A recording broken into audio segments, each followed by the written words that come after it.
I'm Susmita চ্যানেলে তোমাদের সকলকে ওয়েলকাম। তো আজকে আমি বানাতে চলেছি পমফ্রেট ফ্রাই।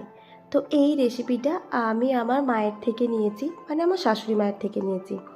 তো মাছের দুটো দিকই এইভাবে ছড়িয়ে করে কেটে নিয়েছিলাম, কারণ যাতে মশলাগুলো একদম ভেতর অবধি পৌঁছয়। এবার তন্দুরি মশলা, কাঁচা লঙ্কা, রসুন, আদা আর ধনে গুঁড়ো, হলুদ গুঁড়ো আর ধনে পাতা ওটা বেটে নেব। হলুদ আর নুন, লেবু দিয়ে মাছটাকে 1 ঘন্টা ম্যারিনেট করে রেখে দেব। এইটা রাখলে খুব ভালো টেস্ট হয় খেতে। তারপর 1 ঘন্টা পর ওই বাটা মশলাটাকে আমরা ভালোভাবে মাছটাতে মাখিয়ে নেব। যদি এটা সকালে ম্যারিনেট করে রেখে দিই, দুপুরে খাওয়ার সময় বা খাওয়ার 10-15 মিনিট আগে যদি ভেজে নাও তোমরা, তাহলে খেতে খুব দারুণ লাগবে। আর এই তন্দুরি মশলাটা ওপর থেকে খুব ভালোভাবে মাখিয়ে নিতে হবে।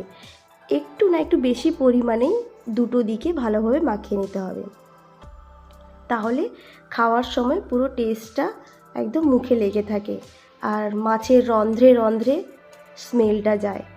তো আমাদের তো সবার খুব ভালো লেগেছে, আশা করি তোমাদেরও ভালো লাগবে যদি তোমরা বাড়িতে বানাও।